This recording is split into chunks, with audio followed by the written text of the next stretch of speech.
এই যে গরুর বড় হাড্ডি নেহারি রান্না করব। ওই পেঁয়াজগুলো কেটে রাখছি এই নেহারির জন্য। অবশ্য আমি এটা নেহারি রান্না করব না, মানে এটা মাংসর মতো করে রান্না করব, কারণ এক একটা হাড্ডির মধ্যে অনেক পরিমাণ মাংস।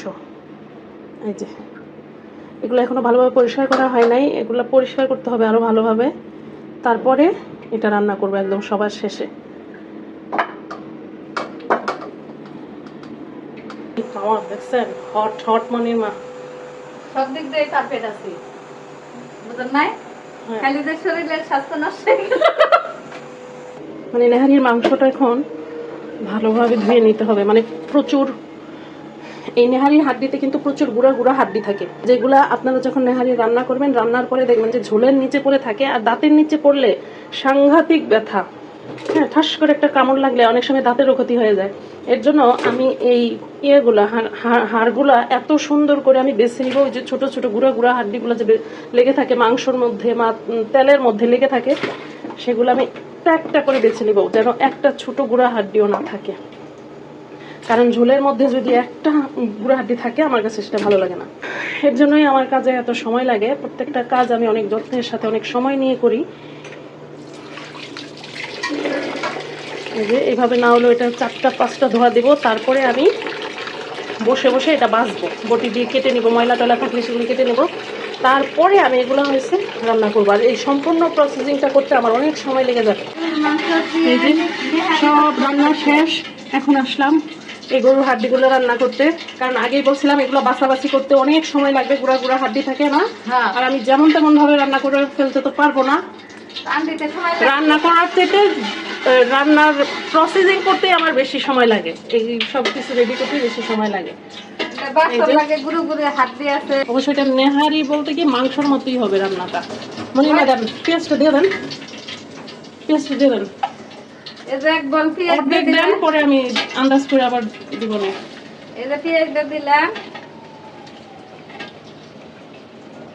ঠিক আছে, জালটা হালকা বাড়ান, বাড়া লাগা দেন।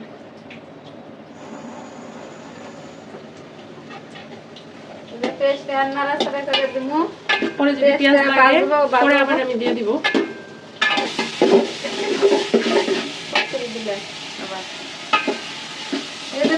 হালকা করে একটু বাইরে নেবো, পেস্টটা না বাজলে তরকারিটা কালার আসতো না। গরম মশলা দিয়ে দেন, দিয়ে দেন। এই যে গরম মশলা দিয়ে দিলাম, লবণ দেন, লবণ দেন, আগে লবণ দেন, তারপর লাগা দেন। আমাকে দেখেন, বাটি সামনে নেন, বাটিটা সামনে নিয়ে লবণ দেন। আরো কম দেন, অল্প দেন, আরো কম, আরো কম। হ্যাঁ, ঠিক আছে। পেস্টটা ভালো করে না বাজলে তরকারির ফ্লেভার আসতো না। ফ্লেভার বুঝুন। এই দেখেন মনির মা রানতে রানতে কই উঠা যায়, দেখছেন?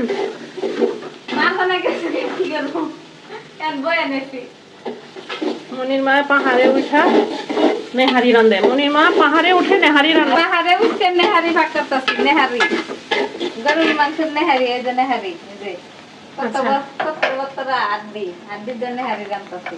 এই যে বিশ্বাস না হয়, এই যে দেখেন মিশা তার শোনা কিছুই নাই, সব সত্য। নেহারি করতেছি, বুঝছেন? না খেলে কই না, কই রে হেলে পেঁয়াজটা ভাজা ভাজা হয়ে গেছে, সব ধরনের মশলা দিয়ে দিতে হবে। আগে তো আস্ত গরম মশলা দেওয়া হয়েছে, তাই না? এখন এই যে মনির মার পাতে কি কি আছে বলেন? এর মধ্যে আদা, রসুন, ধনিয়ার গুঁড়া, মরিচের গুঁড়া, হলুদের গুঁড়া, এই যে নিচে আছে এবং গরম মশলার ফাঁকি, মরিচ, হলুদ, ধনিয়া, আদা, রসুন বাটা, লবণ আমরা আগেই দিয়েছি। বাটির মধ্যে নিয়ে ঢেলে দেন, একটু লাগা দেন, লাগা দেন। আদাটা তেলের সাথে একটু মিশায় তারপরে পানি দিতে হয়। মশলাটা একটু বাজমু তেলের মধ্যে ভাজা খাইলে, তারপরে একটু পানি দিয়ে দেন। এখন পানি দিয়ে দেন, এখন পরিমাণ করে পানি দিয়ে দেন। হালকা একটু পানি দিয়ে দিলাম, মশলা একটু কষবো, তারপরে যে গরুর ট্যাংরি দিয়ে দিই।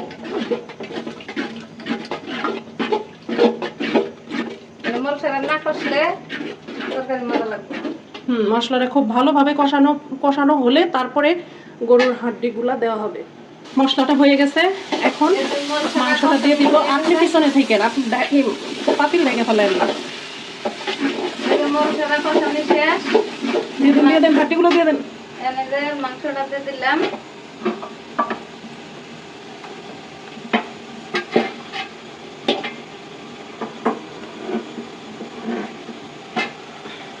অনেক বিশাল বিশাল হাড্ডি, এগুলো কিভাবে নাড়া দিব আল্লাহই জানে।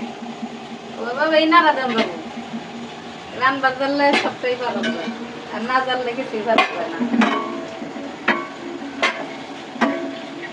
এর আগে রাঁধতে খেলে দেন আস্তে আস্তে নাড়া দেন, এদিক ওদিক ছিটা যেন না আসে, সাবধানে।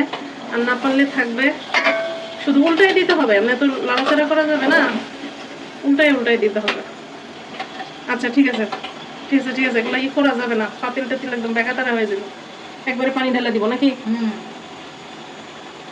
তো পানি দিয়ে দেই না? না না না, এখন না, এখন না, পানি উঠবে, এই হাড্ডি থেকে পানি উঠবে। চার চতুর্দিক দিয়ে একটু ঘুরাই দিতে হবে ইয়েটা, মানে মাংসর মতো করে এত ইজি আবার নাড়া দেওয়া যাবে না। দেখি আগে নে, দেখেন কি সিস্টেম করবেন করেন। আর কে কে খাবেন চলে আসেন, সবার দেওয়া। এই তো হ্যাঁ, এটা ভালো সিস্টেম। নাটি আবার মোহাম্মদ আইসত কেন হলে এসে? না না, আমার মা এইভাবে করে উল্টা দেয়, বড় কোনো রান্না যখন নাড়াচাড়া করা যায় না এইভাবে উল্টায়। হয়েছে না? হ্যাঁ হয়েছে, এই যে যতটুকু হয়েছে হয়েছে। সেটা বেশি মাংস বড় বড় আড্ডি চাহিদা না দিলে মনে করেন ই করুন যাবো না তো। এটা নাড়াচাড়া দেওয়া যাবে না, এটা এইভাবে ঝাঁকা দিয়ে উল্টাই দিতে হবে।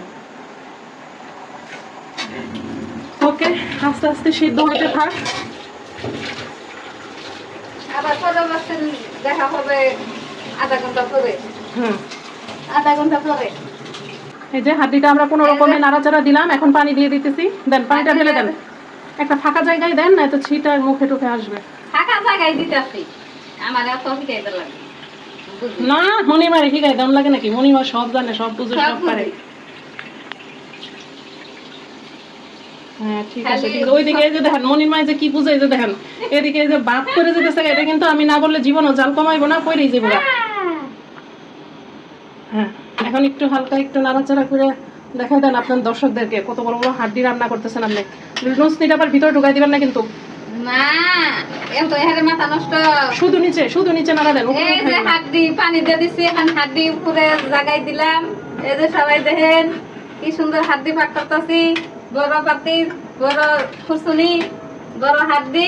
এটা আস্তে আস্তে সিদ্ধ হবে, একদম 2-3 ঘন্টা লাগবে, তারপরে আমরা আইসা বাকি কাজ সারবো। পরবর্তী আবার দেখা হবে। এটার কোনো বাগার টাগার দেওয়া হবে না নেহারির মতো করে, কারণ এটা আমি একবারে বসাই দিছি। যত মশলা লাগে, পেঁয়াজ তেল যা লাগে সবকিছু আমি একবারে দিয়ে বসাই দিছি। লাস্টে শুধু আমি মাংসের মতো জিরার ফাঁকি দিয়ে নামাই ফেলবো। এটা পুরো মাংসর টেস্টি হবে। মশলা পাতি তো শব্দ হয়েছে, আগে সেটা লাগ না বাতাসটা গেছে। এবার করে কে বাতাস নাকি বাইরে বাইরে বাতাস এরকম করে নাকি, কেমন সাউন্ড করতেছে। এরকম করে কে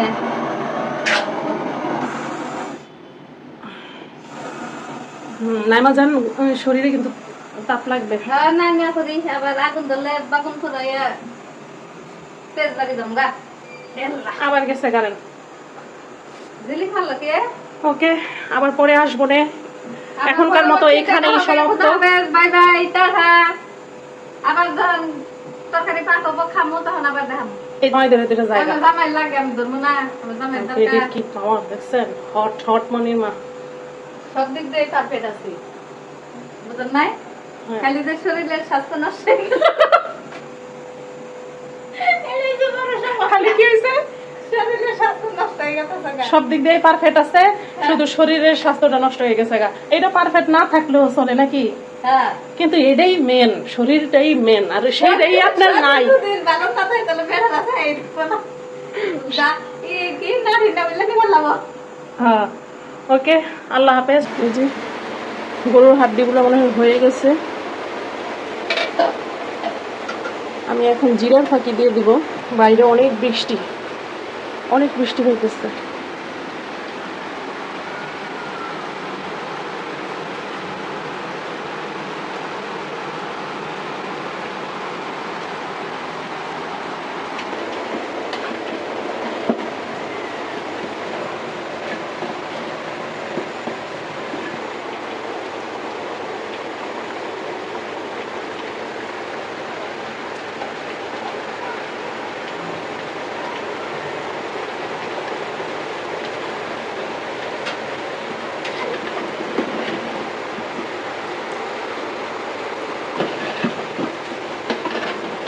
জিরার ফাঁকিটা আমি একটু নাড়াচাড়া দিয়ে মিশিয়ে দিলাম।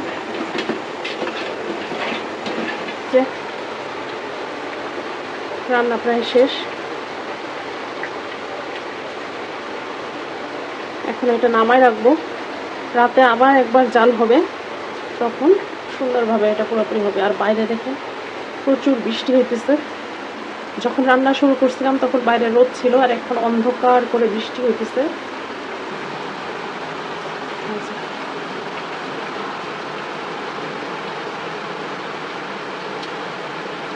একদম অন্ধকার করে ফেলছে বাইরে। হয়ে গেছে আমার নেহারিটা। জলটা বন্ধ করে দিব এখন। এই যে নেহারিটা আমি নামাই ফেলছি। এই যে অবস্থা, এত সুন্দর একটা ঘ্রাণ আসতেছে, কি বলবো। ঘ্রাণটা তো আর আপনারা পাইতেছেন না, আমি পাইতেছি। প্রচুর বৃষ্টি, এখন ঢল বৃষ্টি।